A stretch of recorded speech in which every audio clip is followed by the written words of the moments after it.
Hello mga mother out there.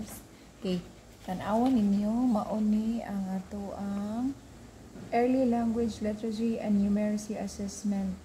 Mo ni ilahang answer sheets. Nya igtudlo ninyo sa balay tan-awa ha. Okay, mag-una ang ilahang last name, do kahibawon sila unsaon pero ang uban ani wa sad gyapon kaayo kahinumdum. Then first name and middle initial. So all caps ang ilahang pagsuwat unya. Example, Bakang Bugaben Gonzaga. So nadre dayon ang B, subayon sa nimo paingon dere.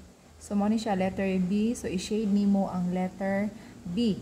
Then ang next ni letter is letter A, so i-shade sa nimo ang letter A. Hantod mahurot nimo og shade tanan dere sa ubos ang iyang pangan or ang letter sa iyang pangan. Much better kung maggamit og roller para malaynan siya diri og tarong dili mag-double. Okay, dayon igabot sa iyahang first name which is ang ilagyong pangan kung duha ka buok ang iyang pangan. Bugaben.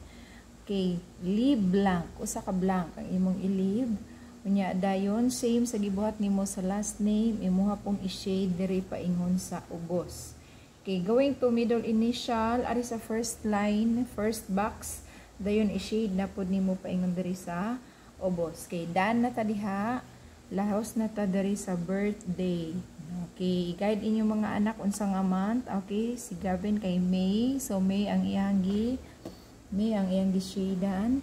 Dayon birthday niya is May 26, 2015. Then ang iyang edad, tanawa isubay. Then region, subaya ang region 7. I-shade pud ang 7. Division is 02. 02 ang division.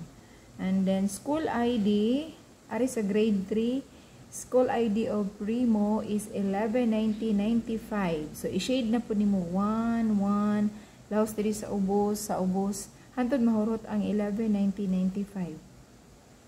And then how many in the class? So there are 33. So i-shade nimo kay 33 sila ka buok.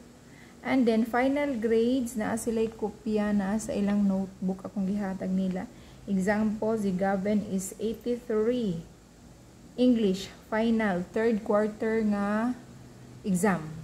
Grade third quarter nga grade. So 83 shade ni ang 8 ug ang 3. Okay, ana tanawa tarongag tanaw. And then, so with the final grades in Filipino, MTB, and Math, naana sa ilahang notebook. Okay.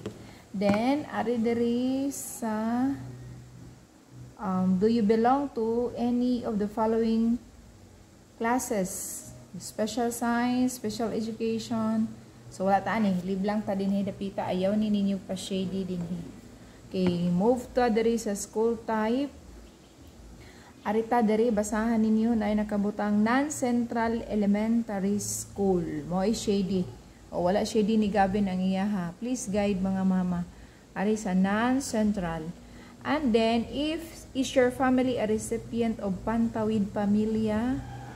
The answer is yes kung member mo sa 4Ps. Pero kung dili gani shade ang no. Then, do you complete grade 3 in school year 2018-2019? Okay. So, yes. Dayon, learner's reference number, LRN. Okay, gikopya pod mi nila nani sa ilang notebook. Same with sa unang nga step, inyo harapod ng i-shade. Be sure nga dili magisi, dili sad hugaw, limpyo ang pagka-shade, di mag-awas-awas, dili mag-double. Okay. Then, diri na ta sa ubo, sa luyo, na gihapon dihay mga ansiranan. Then, na sila'y gibda nga mga answer sheets like this one. Okay, basahon nila ang story, selection. Then, magpili sila sa correct answer. Example, this is English. So, kay English man ang gibasa, isuwat po nila, gayriin taon sila, nga ripod sila sa English. O, naman sa English subject diha. Dayon, kung ang ilang answer is So number 1 is letter B, like ani kang Gabin, letter B. So imo sang i-shade si letter B. Hantod ang ubang mga subjects diha makumpleto. Okay, copy mga mother. Explain ni inyong mga bata how to fill up this one aron maanad sila kay nara sila oras sa pagkumpleto ani. And then let them read it silently. Kay igabot sa test, dili sila basahan. Sila lagi mo basa and need to comprehend the story. And thank you.